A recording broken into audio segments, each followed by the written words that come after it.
Olá e bem-vindas! Hoje, dia 24 de dezembro de 2025, a gente tem uma análise que, olha, não é exatamente o que se espera de uma véspera de Natal.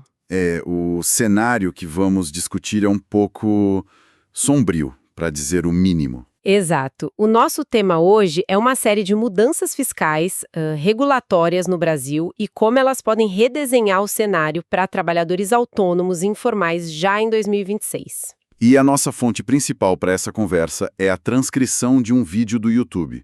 O canal é Rodrigo Abrams e o título já diz tudo.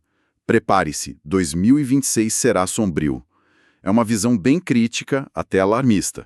E a nossa missão aqui é justamente desmembrar essa argumentação, né? Entender a sequência de eventos que, segundo essa fonte, estaria montando um verdadeiro cerco financeiro contra o cidadão comum. Isso. Bom, e o ponto de partida, o gatilho para essa análise toda, é uma mudança que entra em vigor daqui a pouquíssimos dias, em 1º de janeiro de 2026. Sim, a obrigatoriedade de emissão da Nota Fiscal de Serviços Eletrônica, a NFSE, por profissionais autônomos que prestam serviço para pessoa física. E tudo através de um portal nacional. Exato. A justificativa oficial é aquela de sempre: modernizar, padronizar, se preparar para a reforma tributária. Mas o que a fonte destaca, e com muito sarcasmo, é a parte do comunicado oficial que diz que a medida atende a uma demanda recorrente dos profissionais autônomos. Ah, essa parte é inacreditável. É quase cômico. O autor do vídeo até ironiza, né? Ele pergunta se alguém já viu, sei lá, o pipoqueiro da praça fazendo petição online pedindo: por favor, governo, me deixe emitir nota para eu poder pagar 30% de imposto. Pois é, na visão dele, isso é só a ponta do iceberg. A leitura é que, na prática, é uma forma de forçar o trabalhador informal a formalizar cada centavo que entra na conta dele. Exatamente.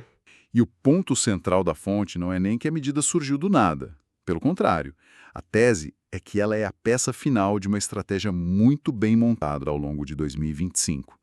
Uma tática que ele chama de bode na sala. E é aqui que a análise fica fascinante, de um jeito meio maquiavélico, né? A ideia é de lançar uma proposta bomba, sabendo que vai dar errado. Só para criar uma distração. Isso. E depois passar a medida que eles queriam de verdade. É uma jogada de xadrez que a maioria nem percebe. Exatamente. Vamos reconstruir os passos que a fonte aponta. O passo 1, que seria o bode, foi lá em janeiro de 2025. O governo solta a notícia de que a Receita ia monitorar toda a transação via Pix acima de R$ 5.000 para pessoa física. Eu lembro bem disso. A reação foi imediata, uma loucura nas redes sociais. A fonte até menciona que foi daí que surgiram aqueles vídeos do político Nicolas Ferreira com fundo preto, que viralizaram pra caramba. A pressão foi tão gigantesca que o governo recuou, revogou a medida, disse que foi tudo um mal-entendido e pronto. O bode foi retirado da sala. Certo. E segundo a análise do vídeo, essa primeira proposta tinha uma característica-chave. Era simples e comunicável demais. Ah, sim. R$ 5.000 no Pix. Todo mundo entendeu na hora. Exato. Todo mundo se sentiu ameaçado. Virou um alvo político perfeito. Mas o barulho todo serviu a um propósito. E qual foi o passo seguinte, depois que a poeira sentou? O segundo passo veio meses depois, em agosto de 2025. E foi algo assim muito mais discreto, técnico, enterrado no Diário Oficial. Uma nova instrução normativa, a IN 2278. E que ela dizia? Basicamente, ela equiparou as fintechs aos bancos tradicionais nas suas obrigações de reportar dados para o fisco. Espera um pouco. A fonte alega que o objetivo era o mesmo daquela proposta do Pix. Mas existe alguma prova disso? Porque a justificativa, na época, se não me engano, era outra. Foi sobre combater o crime organizado, o PCC, que estaria usando as fintechs. O que, na superfície, parece um motivo bem razoável. Ele chega a discutir esse argumento? Discute sim. Ele desconstrói apontando para o timing e a forma. A norma saiu um dia depois de grandes operações policiais contra o PCC. Então toda a cobertura da mídia focou nisso. Governo fecha o cerco contra o crime nas fintechs. Ninguém falou de imposto, de malha fina para o cidadão comum. Foi, nas palavras da fonte, a desculpa perfeita. Entendi. A medida fiscal meio que pegou carona numa pauta de segurança pública, que tem muito mais apelo, né? E como isso se traduz na prática? Qual é a diferença real? Pensa assim, até aquele momento, as fintechs eram o primo mais novo, mais descolado da família, que não precisava seguir todas as regras dos adultos, que são os grandes bancos. Boa analogia. A IANE 2278 foi o governo basicamente dizendo: a festa acabou. A partir de agora, você, primo novo, tem as mesmas obrigações de prestar contas que o seu tio, o bancão. Tudo que passar por você, eu quero saber. Perfeito. E o autor do vídeo, ele compara as duas normas lado a lado, a do Pix, que foi revogada, e essa das fintechs, que passou. Sim, ele diz que pediu para uma inteligência artificial analisar as duas, e a conclusão foi que o objetivo era idêntico: dar à Receita a capacidade de cruzar os dados de toda e qualquer movimentação financeira. Nenhuma das duas criava um imposto novo, mas as duas abriam completamente o fluxo de informação para o fisco. A grande diferença foi a embalagem. A primeira era politicamente tóxica. A segunda era tecnicamente chata, né? Cheia de jargão e com uma justificativa nobre.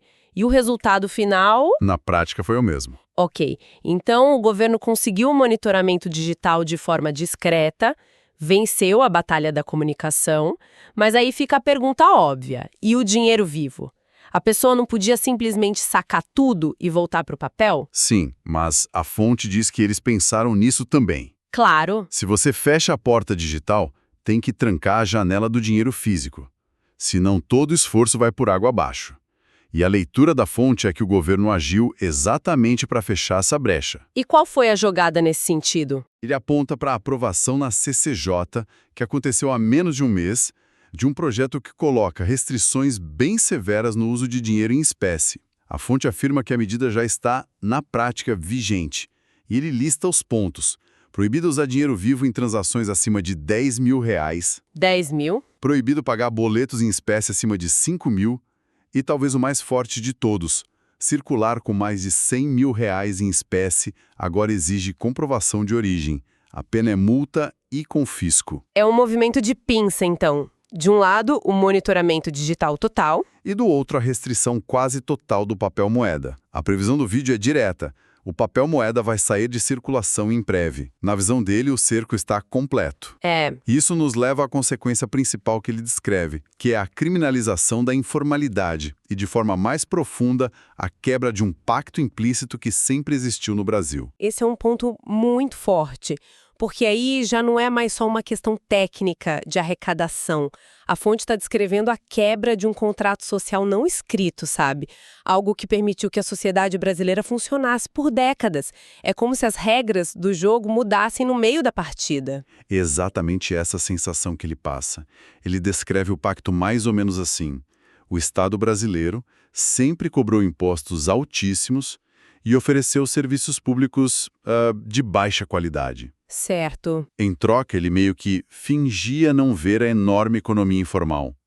Era essa informalidade que permitia ao pequeno comerciante, ao pedreiro, à vendedora, sobreviver, complementar a renda. Era um equilíbrio todo torto, mas era um equilíbrio. Segundo a fonte, esse pacto acabou. E como isso se materializa na vida de uma pessoa comum? Ele dá um exemplo prático? Sim, e o exemplo é bem poderoso. Ele pede para a gente imaginar um trabalhador CLT que ganha um salário mínimo. Para conseguir fechar as contas, no fim de semana ele vai para a porta de um estádio de futebol, vender água, cerveja, essas coisas.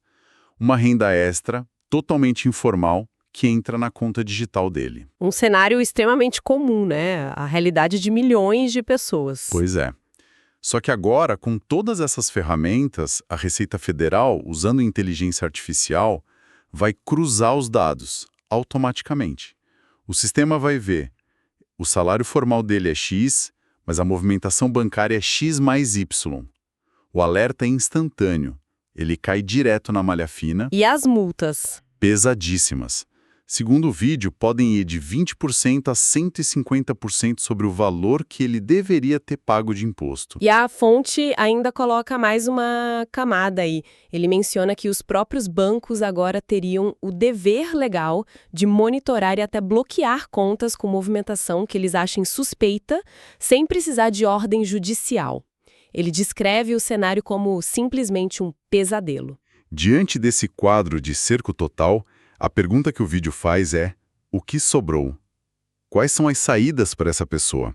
E é aí que a análise entra num território que vai do anedótico ao tecnológico. A parte anedótica eu até imagino que seja a volta de tecnologias que a gente já considerava extintas. Exatamente. Ele coloca um áudio de um amigo, o Yanni Krigaia, que conta chocado que já está vendo pessoas voltando a imprimir talão de cheque, usando cheque endossado, sem data, para poder movimentar dinheiro fora do sistema digital. É inacreditável. Em pleno 2026, com o IA analisando tudo, a resistência seria usar uma tecnologia que meus pais já achavam velha. Isso diz muito sobre o nível de desespero que a fonte tenta retratar. Sim. A ironia é pesada, o vídeo comenta: meus parabéns, Brasil, voltamos a usar cheque. Mas, depois da anedota, ele lista de forma mais estruturada as 4 opções que, na visão dele, restam para o trabalhador. Vamos a elas. A primeira, mais drástica, sair do país. A segunda, se render. Se formalizar como autônomo, pagar os quase 30% de imposto sobre tudo e, nas palavras dele, passar fome. A terceira é essa que a gente falou, né? Isso, recorrer a tecnologias arcaicas, como o cheque. E a quarta, que é a que ele claramente defende: Que seria? aceitar que o futuro é descentralizado. É a grande virada do vídeo para uma solução. Ele sugere abertamente que o vendedor de pipoca, o comerciante e o prestador de serviço passem a usar finanças descentralizadas para receber. Ou seja, criptomoedas. Exatamente. Bitcoin, a stablecoin USDT. Ele menciona plataformas específicas como o DPix, para facilitar o recebimento, e a carteira digital Moon. E aqui é importante a gente ser honesto na análise. A fonte revela um viés bem claro. Faz todo sentido. Ele não está só analisando um problema, ele está vendendo uma solução. Precisamente. O vídeo não só sugere essa saída, como a promove ativamente. Ele chega a oferecer um cupom de desconto Abraham Hobby para um dos serviços. Isso não invalida a análise que ele fez, mas deixa claro que existe um interesse comercial em direcionar as pessoas para esse ecossistema, do qual ele parece fazer parte. Certo, então se a gente for resumir tudo, o grande ponto aqui não é só sobre novos impostos ou mais fiscalização. É sobre uma mudança fundamental na estratégia do Estado. A fonte argumenta que o poder não está mais naquelas propostas legislativas barulhentas que geram manchete e protesto.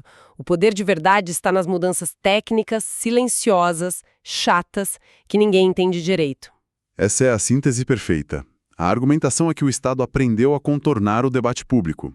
Em vez de atacar pela frente com uma lei que todo mundo entende e odeia, ele ataca a infraestrutura, as regras do jogo, por baixo do radar da maioria da população. E o resultado, segundo a fonte, é esse 2026 sombrio, o fim de um modelo de sobrevivência informal que sempre foi uma válvula de escape para milhões de brasileiros. Um cenário bem complexo.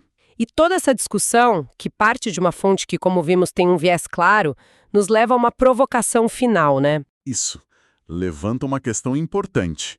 A fonte argumenta que o futuro é a descentralização, a fuga para tecnologias como as criptomoedas para escapar do controle. Certo. A questão que fica é: até que ponto essas soluções que prometem liberdade podem de fato ficar fora do alcance regulatório?